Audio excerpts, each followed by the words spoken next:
Hey, what's up, guys? It's Craig Syracuse. Welcome to a new episode of Walk in Faith. I'm excited to be sitting down with Robert Borrelli, my good friend, who unfortunately I will not see you next week at NRB, which is a little bit disappointing, but I got to see you today on Zoom. So thank you so much for your time, Robert. Well, thank you. And once again, thank you for being part of your show. I I appreciate it. I loved, spending time with you, just talking to you, especially a couple times you flew into New York and we spent some time together. But in case people are not familiar with your story or haven't read your book, can you just share a little bit about your journey?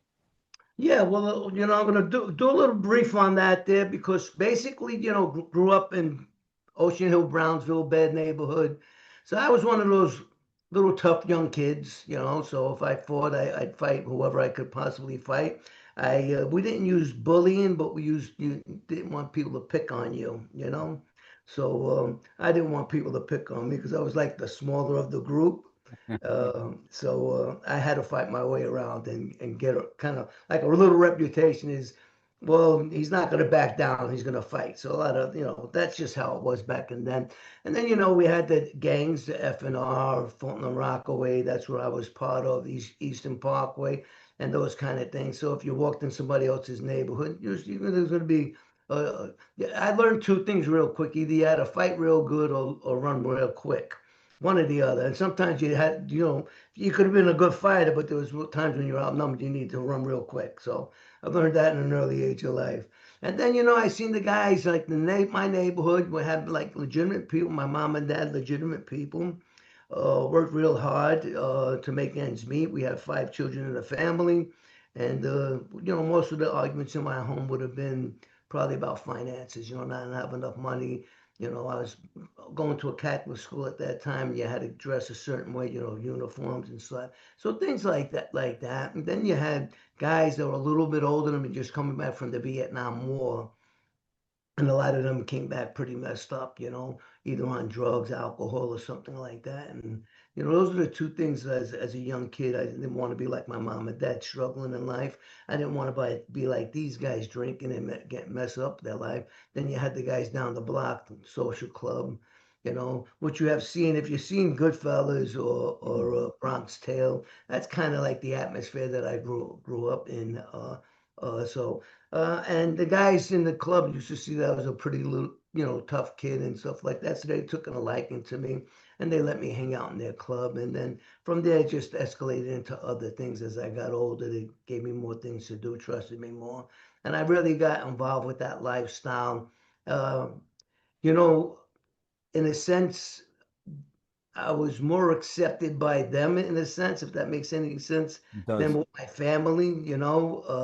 Not that my family didn't love me and care for me and all that, but it was that, you're looking for that acceptance kind of thing outside of your own. Like your family, they're supposed to love you, but when you get that from outside. So I just got involved with that lifestyle and lived that lifestyle for quite a while. Was this a specific family that because you mentioned the guys down the block, the social club and Goodfellas. So was this like a family or was this just a bunch of guys that hung out together? No, it was the Gambino crime family, as far as I understood. I think Gambino crime family had a lot of been in my neighborhood for a long time, and basically these guys protected the neighborhood, and they got a lot of respect from everybody in the neighborhood. So, if, like I said, if you've seen Bronx Tale, how it was set up in that thing when C is young, and how they took care of the neighborhood, if trouble came in, they took care of it. That's pretty realistic of what I got involved with as a kid. Now you got involved in working with the Gambino crime family, whether it was an enforcer, I forgot the exact title that you told me. And then at some point, we could just fast forward, you were incarcerated, right? You went to jail. I want to hear just that story, so people understand that we're not glorifying the mob at all. It's this transformation that took place in solitary confinement where you surrendered and gave your life to Christ. If you could just tell us that, and I want to talk more about the mob, but not from the positive perspective, from the perspective that Hollywood and society, they glamorize the mob, but you know the inner workings of it and you know what really takes place within sort of that family. Yeah, well, back in 1997, I got a visit by what I still call them my two angels. At that time, I didn't think of them as angels, Well, the reason why I say that because that's the last time I had picked up a drink or a drug, and they were warrant officers. I was wanted for a crime in Florida that I got involved with the Gambino crime family in Florida, and I was living out there. And then I was off by the FBI, and then I was also wanted for dealing to an undercover agent back in Queens. So those warrant officers finally caught up with me because I didn't go back to court, and that's why I call my angel. That was January 23rd. Matter of fact, I just finished celebrating 29 years being clean and sober from alcohol and drugs. So, but that was the extent of. But now I've been in and out of prison a lot. The thing I want to just explain so this way people understand something. I wanted my circumstances to change, but not my lifestyle. So even though I wanted circumstance to change, I kept living the same life that I was living. And I kept taking me wherever I went. And that was the big problem that I had. But this one time in 1997, when I got incarcerated, I was in Rikers Island. I knew I wasn't getting no bail. Uh, I've been in, like I said, in and out of prison a lot of my life, waiting on cases, doing time, whatever. But this one, so I know what I needed. I needed two things. I needed to get a good attorney to get me out of the mess I got myself into. And I also need to get money for commissary so I can live as comfortable as I possibly can while I'm incarcerated. Now, the story we didn't get into is that in 1996, I was homeless, strung out on crack cocaine. And that led me for these warrant officers to finally catch up with me back in 97 because there was hard for them to find me because I didn't have a place where I had to live. So I was kind of strung out like that. So now I don't have any money. I don't have anything going for me while I'm incarcerated. So now I'm trying to call up people and getting the help. Back in 93, my daughter was born and I was in a rehab and I thought I was going to, take care of her, have a responsibility, somebody else to love other than myself. Um, and about 7 weeks after she came home, I went back on crack cocaine after I did it. The reason why I'm saying that is at that point in time, the mom didn't want me to see my daughter anymore. Now I'm incarcerated and I get in touch with my daughter's mother, and she's allowing me to talk to my daughter over the phone while I'm incarcerated. So after calling up everybody, trying to get money for commissary, money for attorney, one person told me, go read your Bible. And I'm saying, okay, you just don't want to give me any money, go read my Bible. I mean, I don't know how that's going to help me in any shape or form, you know. But my daughter, this one time, I'm talking to, she was crying. And I said, Brianna, why are you crying? And she said, why won't you come and see me? And I have to tell you, that shattered my heart. I don't know why. But when she said that, it just flashed back to me how many times I was in the neighborhood. Mm. Whether the mom would have let me see her or not wasn't even the issue. The issue is that I didn't even want to try to go see my own flesh and blood. I'd rather get high than see my daughter. And I felt complete hopelessness, you know. Um, and I started crying. I didn't want the inmates to see me crying, so I slammed down the phone. I ran back to my cell. And as I'm running back to my cell, I was raised Roman Catholic. Nothing against the Catholics, but this Roman Catholic knew about God but didn't know God. And there's a Hmm. big difference.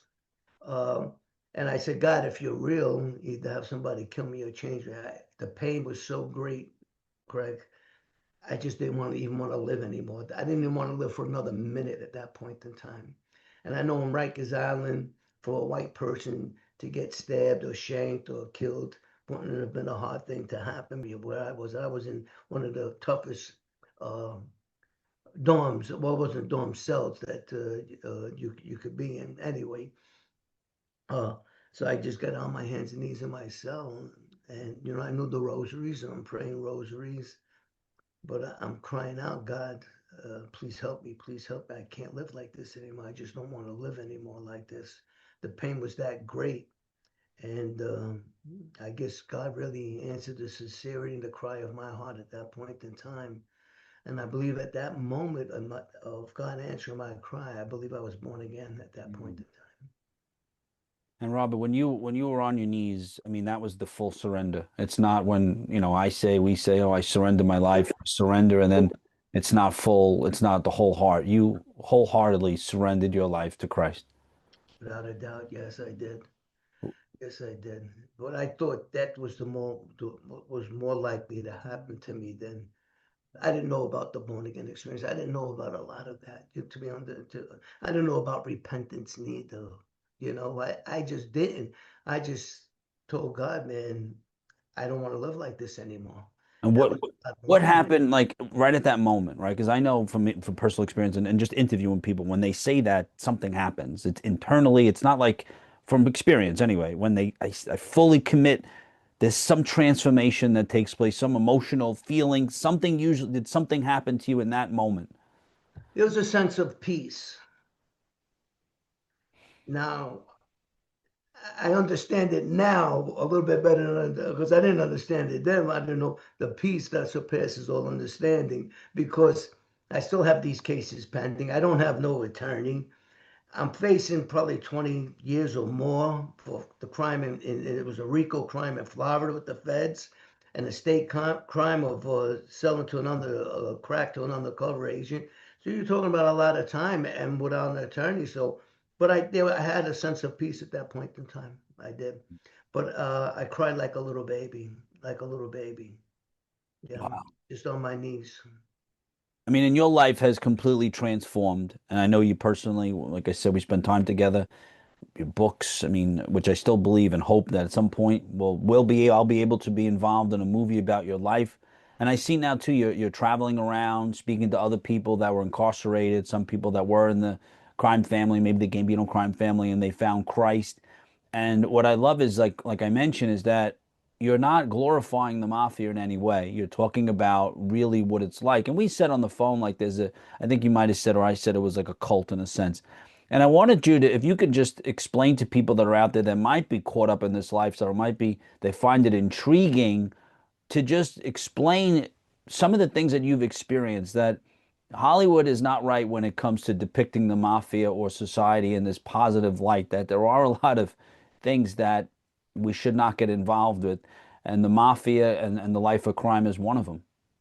Yeah, just going back to my childhood, there was a lot of gangster movies. James Cagney was one of my favorite actors.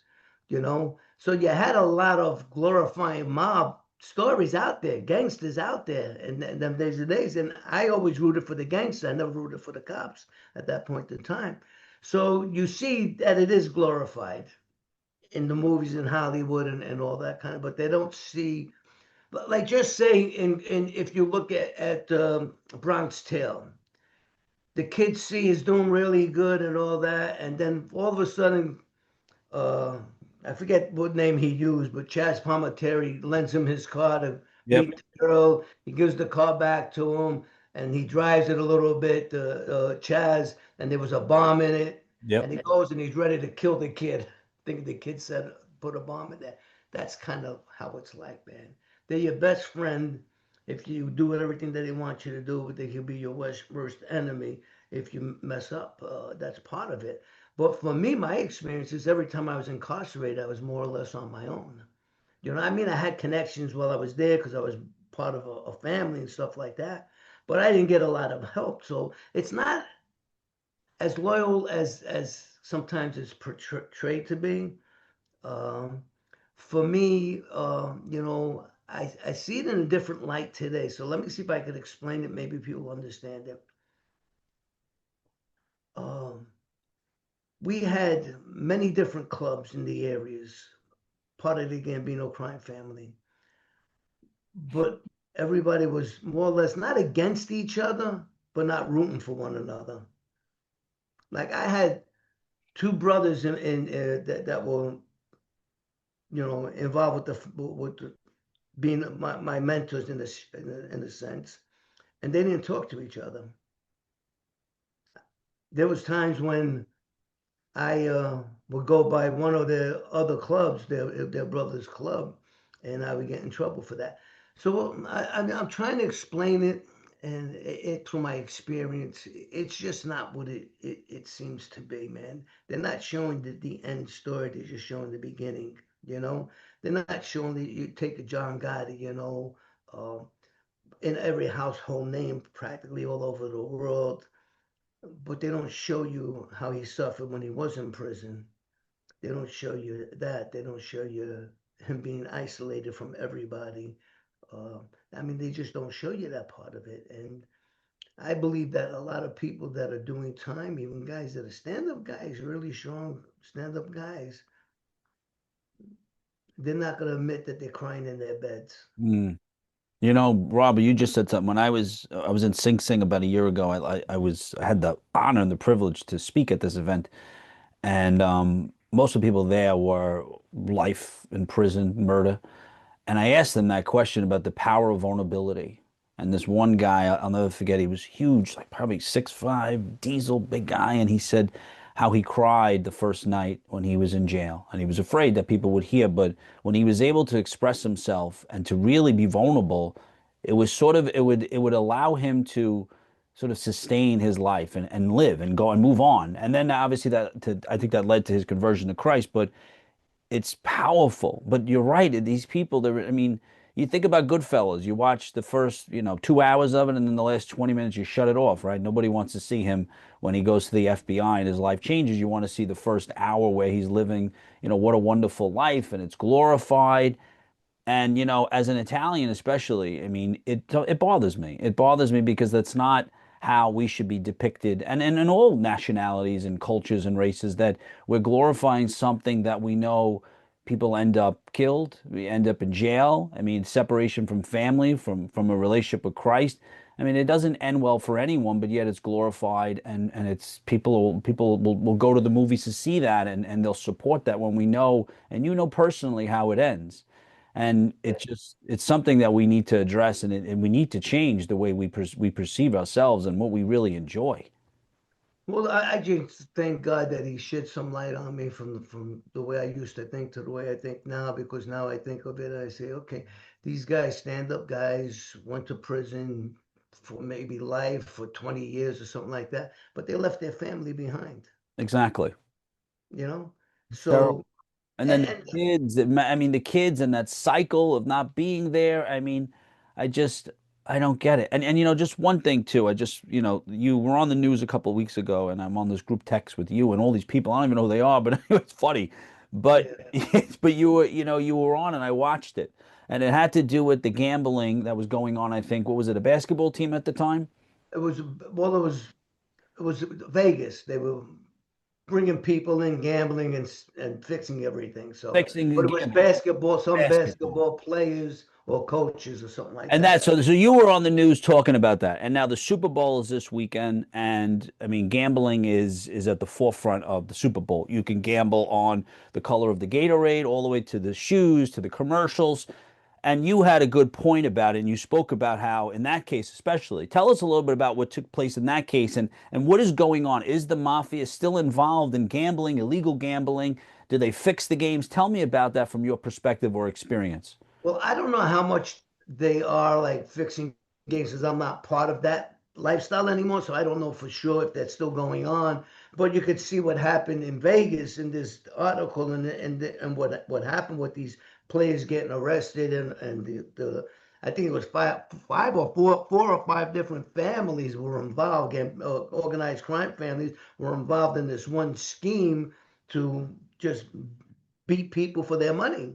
You know, so obviously it's still happening, but I think the difference is, back in the days, you didn't have OTB, you didn't have the lottery and stuff like that. So when people wanted to gamble, they went to a bookmaker to gamble. So that was kind of just how it was. My mom, my dad, my mom used to play numbers. My dad would gamble on horses, and I would be the one going to the stores to give their little policy slips to them with a couple of dollars that they had. So it was just different back in them days.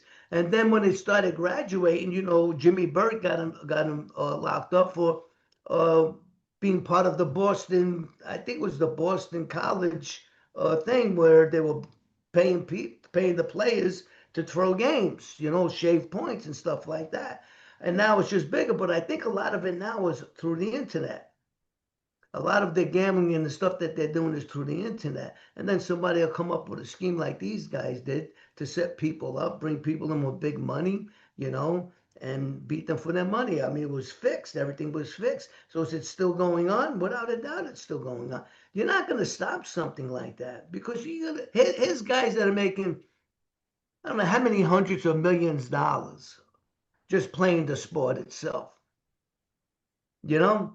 But I was thinking about this. I'm saying, so if I was that guy and I was making that, and somebody just dropped off $200,000 in cash at my house just to shave a game or whatever it is that they might ask. I hurt myself and just when I'm out of the game, make the odds bigger for whoever's betting on it. Would I do it? Well, there's not too many people going to pass up that opportunity, to be honest with you. Mm. It's not. Some are smart enough to say, hey, I'm not getting involved with that. But some people saying this is $200 cash free, no taxes.